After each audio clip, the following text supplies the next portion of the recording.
Continúan las búsquedas sobre el paradero de Alfonso Derbez, 38, Victoria Gorlami, 33, y Cassandra Wilson, 29 años respectivamente. La policía aún no logra conectar las tres apariciones, pero sostienen que deben estar relacionadas de una u otra manera. A pesar de que caminan a ciegas, los investigadores no descartan la posibilidad de encontrarlos con vida. Soy Chuck Viñón para el Derry News. Muchas gracias por estar ahí. Necios.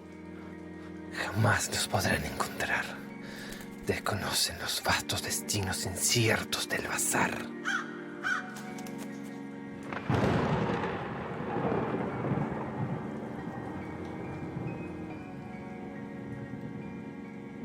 Bienvenidos a la segunda temporada del Bazar de los Tormentos.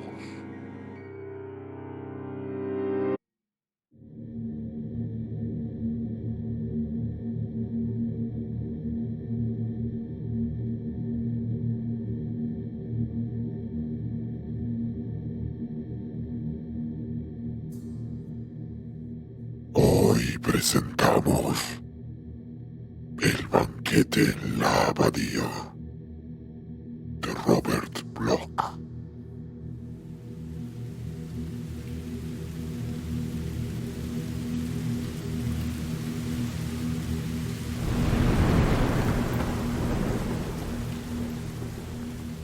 Un trueno en el oeste anunció la proximidad de la tormenta y la noche.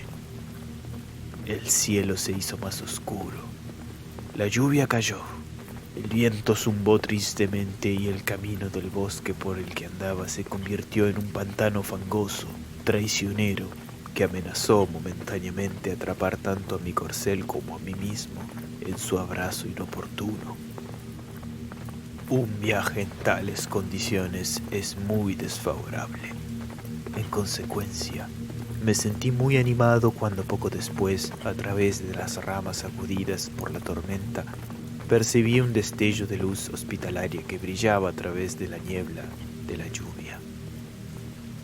5 minutos más tarde, puse rienda suelta ante las enormes puertas de un vulnerable edificio de buen tamaño, de piedra gris, cubierta de musgo que por su tamaño extremo y su aspecto santificado, con razón me pareció un monasterio. Incluso, mientras lo miraba de manera superficial, podía ver que era un lugar de cierta importancia, ya que se alzaba imponentemente sobre los cimientos desmoronados de muchos edificios más pequeños que, evidentemente, alguna vez lo habían rodeado. Sin embargo, la fuerza de los elementos fue tal que me impidió toda inspección o especulación adicional, y me sentí muy complacido cuando, en respuesta a mis continuos golpes, la gran puerta de roble se abrió de golpe, y me quedé cara a cara con un hombre de capucha que cortésmente me hizo pasar por los portales barridos por la lluvia hacia un pasillo amplio y bien iluminado. Mi benefactor era bajo y gordo, vestido con voluminosa gabardina y, por su aspecto rojizo y radiante, parecía un anfitrión muy afable. Se presentó como el abad Enricus, jefe de la fraternidad monástica en cuyo cuartel general ahora me encontraba, y me rogó que aceptara la hospitalidad de los hermanos hasta que las inclemencias del tiempo hubieran disminuido. En respuesta, le informé mi nombre y que estaba viajando para mantener una cita con mi hermano en Virón, más allá del bosque, pero que la tormenta me había impedido seguir mi viaje. Habiendo concluido estas cortesías, me hizo pasar por la antecámara hasta el pie de una gran escalera de piedra, que parecía tallada en la propia pared. Aquí él gritó bruscamente en una lengua no comprendida, y en un momento me sorprendió la repentina aparición de 2 sirvientes que parecían haberse materializado de la nada. Sus severos rostros de ébano, sus cabellos rizados y sus ojos ondulados, resaltados por un atuendo más extravagante. Pantalones grandes y holgados, de terciopelo rojo y cinturas de tela dorada, en la moda oriental, me intrigaron mucho. Parecían curiosamente fuera de lugar en un monasterio cristiano. El abad Henricus se dirigió a ellos en un fluido latín, pidiéndole a uno que se fuera y cuidara a mi caballo, y al otro que me llevara a una habitación arriba, donde, según me informó, podía cambiar mis prendas deshilachadas por unas vestimentas más adecuadas, mientras esperaba la cena. Le di las gracias a mi cortés anfitrión y seguí al silencioso sirviente por la gran escalera de piedra. Su antorcha parpadeante proyectaba sombras arabescas sobre muros de piedra desnuda de gran edad y avanzada decrepitud. Claramente la estructura era muy antigua. Al llegar al rellano, mi guía me condujo a lo largo de una extensión de suelo de mosaico ricamente alfombrado, entre las paredes tapizadas y adornadas con cortinas negras. En mi opinión, esas galas de terciopelo eran muy impropias para un lugar de culto. Tampoco mi opinión se vio sacudida por la vista de la recámara que se indicó como mía. Era tan grande como el estudio de mi padre en Nimes. De sus paredes colgaban terciopelos españoles de color marrón, de una elegancia superada solo por su mal gusto. Había una cama que honraría el palacio de un rey. Los muebles y otros accesorios tenían una magnificencia verdaderamente real. El sirviente encendió una docena de gigantescas velas en el candelabro de plata que rodeaba la habitación. Luego se inclinó y se retiró. Al inspeccionar la cama, encontré las prendas que el abad me había designado para mi uso durante la cena.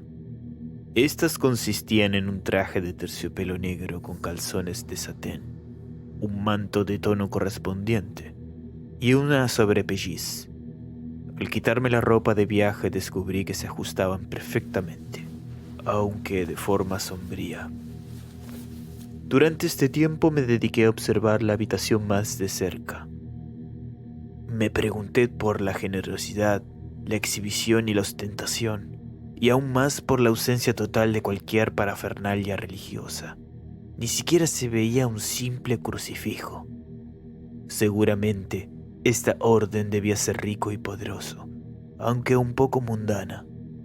Tal vez sea similar a aquellas sociedades de Malta y Chipre, cuyo libertinaje y extravagancia son el escándalo del mundo.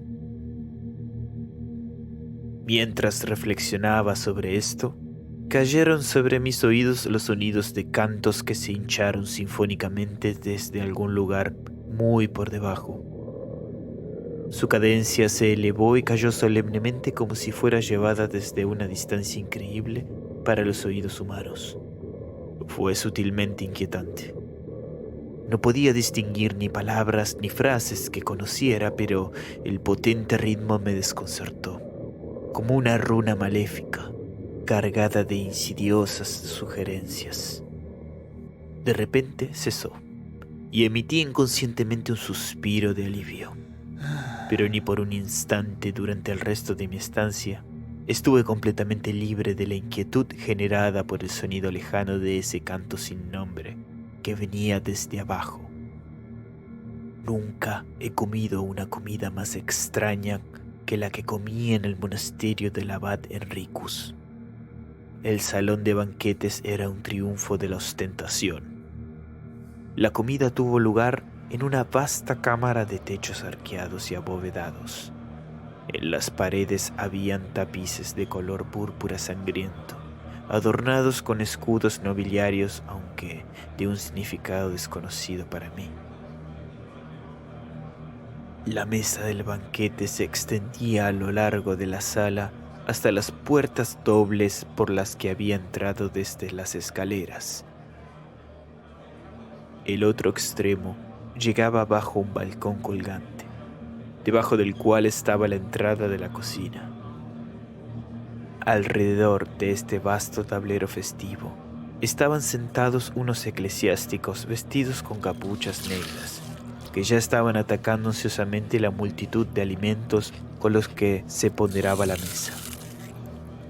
Apenas dejaron de atiborrarse para saludar cuando el abad y yo entramos para tomar nuestro lugar en la cabecera de la mesa, pero continuaron devorando rapazmente la maravillosa cantidad de victorias que se les presentaba, logrando esta tarea de la manera más indecorosa. El abad no se detuvo para moverme a mi asiento, ni para entonar una bendición, sino que inmediatamente siguió el ejemplo de su rebaño y procedió a rellenar su barriga con carnes selectas ante mis asombrados ojos. La comida fue acompañada por ruidos groseros de las bocas de los comensales. Los bocados fueron recogidos en los dedos y los restos sin probar arrojados al suelo. Las menudencias se ignoraban. Por un momento me quedé estupefacto, pero la cortesía natural vino en mi rescate, por lo que me mantuve en silencio. Media docena de sirvientes se deslizaban silenciosamente por la mesa, reponiendo los platos o llevando otros nuevos y llenos de exóticas viandas. Mis ojos contemplaban maravillas de la cocina en platos dorados, como perlas arrojadas a los cerdos. Para estos hermanos encapuchados, aunque fueran monjes, se comportaban como abominables cerdos. Se revolcaban en todo tipo de frutas, deliciosas cerezas, melones, granadas y uvas, ciruelas enormes, albaricoques exóticos, higos y dátiles raros. Había grandes quesos fragantes y suaves, sopas tentadoras, pasas, nueces, verduras y excelentes bandejas de pescados humeantes, todas servidas con cervezas y cordiales que eran tan potentes como el néctar de las nefentes. Durante la comida, nos deleitaron con música de laúdes invisibles, flotando desde los balcones, música que triunfalmente aumentó en un crescendo definitivo cuando 6 servidores entraron solemnemente, llevando un enorme plato de oro macizo en el que reposaba un solo trozo de carne ahumada, adornada y con olor a especias aromáticas. En profundo silencio, avanzaron y dejaron su carga en el centro de la mesa, limpiando el candelabro gigante y los platos más pequeños. Entonces el abad se levantó, cuchillo en mano, y talló el asado, mientras murmuraba una invocación sonora en una lengua extraña. Se repartieron rebanadas de carne a los monjes del conjunto en platos de plata. Un marcado y definido interés fue evidente en esta ceremonia. Solo la cortesía me impidió interrogar al abad sobre la importancia de ese comportamiento. Comí una porción de mi carne y no dije nada. Encontrar tal deslumbramiento bárbaro, tal pompa, en una orden monástica fue realmente curioso. Pero mi curiosidad fue lamentablemente apagada por la copiosa toma de los potentes vinos puestos delante de mí en la mesa. Había añadas de todas las edades y destilaciones, curiosas pociones fragantes de maravillosa ternura y dulzura vertiginosa que me afectaron extrañamente. La carne era particularmente deliciosa y dulce. La acompañé con grandes vasos de vino que ahora circulaban libremente por la mesa. La música cesó y el resplandor de las velas se atenuó imperceptiblemente hacia una luminancia más suave. La tormenta todavía se estrellaba contra las paredes de afuera. El licor bombeó fuego por mis venas y extrañas fantasías corrieron por mi cabeza confundida. Me quedé casi estupefacto cuando, por fin, satisfechos por los apetitos de la compañía, procedieron bajo la influencia del vino a romper el silencio observado durante la comida al estallar en el coro de una canción melodiosa. Su alegría creció y se contaron sátiras y cuentos. Los rostros delgados estaban convulsionados en una risa lasciva. Los abultados vientres temblaban de alegría. Algunos dieron paso al ruido indecoroso y al gesto grosero, y varios colapsaron debajo de la mesa y fueron llevados por los sirvientes silenciosos. No pude evitar contrastar la escena con la que habría imaginado si hubiera llegado a Virón para tomar mi comida en la mesa de mi hermano. Me preguntaba vagamente si él estaba al tanto de esta orden monástica tan cerca de su tranquila parroquia. Entonces, abruptamente, mis pensamientos volvieron a la compañía que tenía delante. La alegría y la canción habían dado lugar a cosas menos sabrosas cuando las velas se atenuaron y las sombras cada vez más profundas tejieron sus redes de oscuridad sobre la mesa del banquete. La conversación se convirtió en canales vagamente alarmantes y las caras encapuchadas adquirieron un aspecto siniestro en la luz pálida y parpadeante. Mientras miraba desconcertado, me llamó la atención la peculiar palidez de los rostros reunidos. Brillaban a la luz moribunda como una burla distorsionada de la muerte. Incluso el ambiente de la habitación parecía cambiado. Las cortinas crujientes parecían movidas por manos invisibles. Las sombras marchaban por las paredes como duendes que brincaban en procesiones extrañas sobre los arcos arbolados del techo. La mesa festiva parecía desnuda. Restos de vino manchaban las ropas, viandas a medio devorar cubrían la extensión de la mesa. Los huesos roídos en los platos parecían sombríos recordatorios de nuestro destino mortal. La conversación no era adecuada para mejorar mi tranquilidad.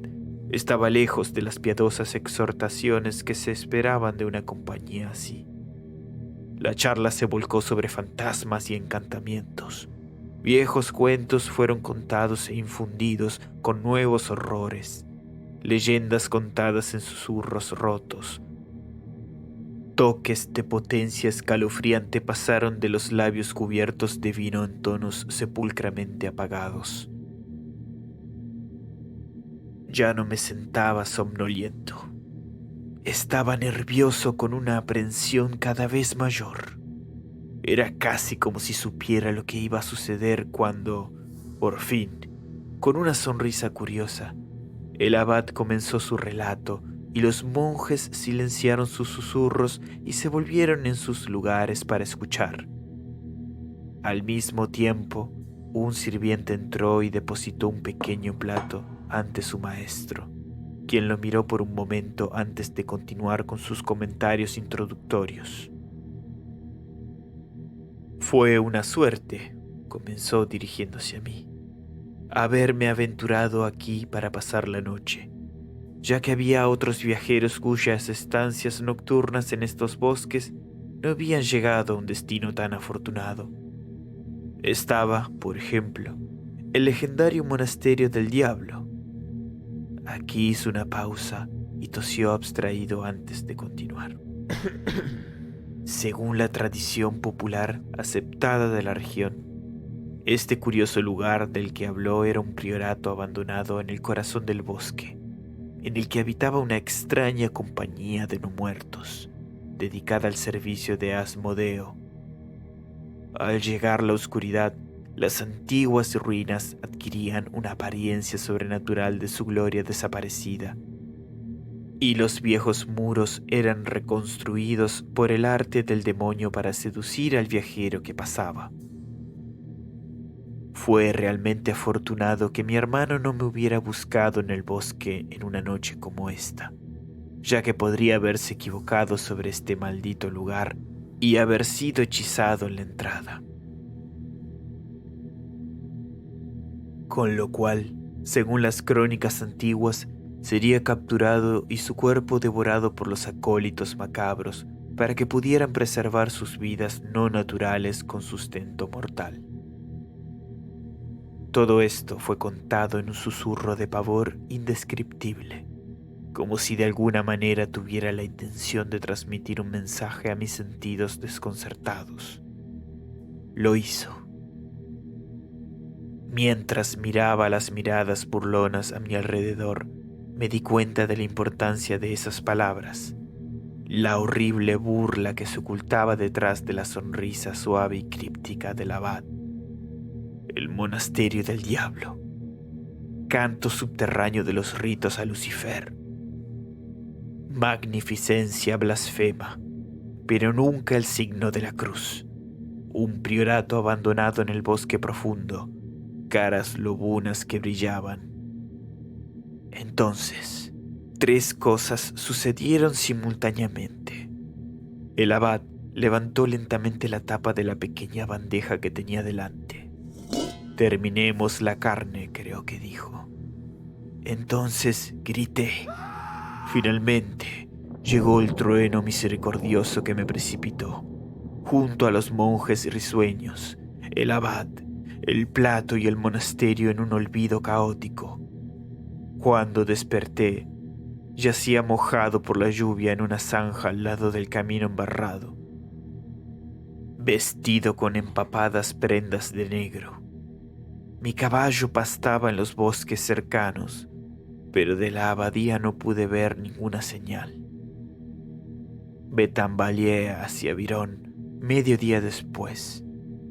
Deliraba cuando llegué a la casa de mi hermano y maldije en voz alta debajo de las ventanas. Pero mi delirio se convirtió en una locura furiosa cuando el que me encontró allí me dijo a dónde se había ido mi hermano y su probable destino, y me desmayé en el suelo. Nunca podré olvidar ese lugar, ni el canto, ni los terribles hermanos, pero le pido a Dios que pueda olvidar una cosa antes de morir, lo que vi antes del rayo, lo que me enloquece y me atormenta aún más de lo que he aprendido en Virón. Sé que todo es cierto, ahora, y puedo soportar el conocimiento, pero nunca podré soportar la amenaza ni el recuerdo de lo que vi cuando el abad Enricus levantó la tapa de la bandeja de plata para revelar el resto de la carne. Era la cabeza de mi hermano.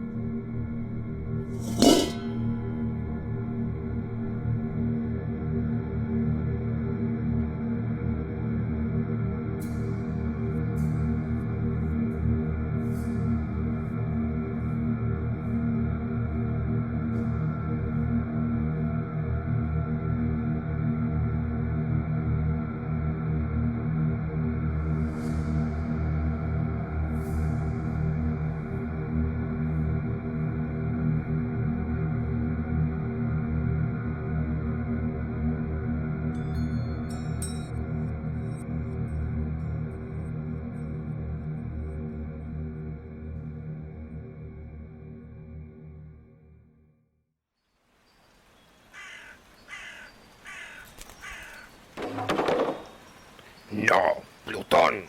Quita tus estúpidas alas del anaquel. ¿Es que acaso no eres consciente de lo que puede ocurrir si uno de esos objetos llegase a sufrir el más mínimo daño? Maldito seas, Plutón. Concebido en la maldad fuiste. Por ella vives.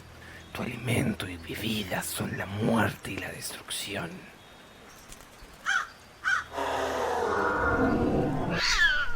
Y ahora vuelves a adoptar esa estúpida forma felina. ¿Acaso no aprendiste aquella lección que te costase vuestro ojo izquierdo?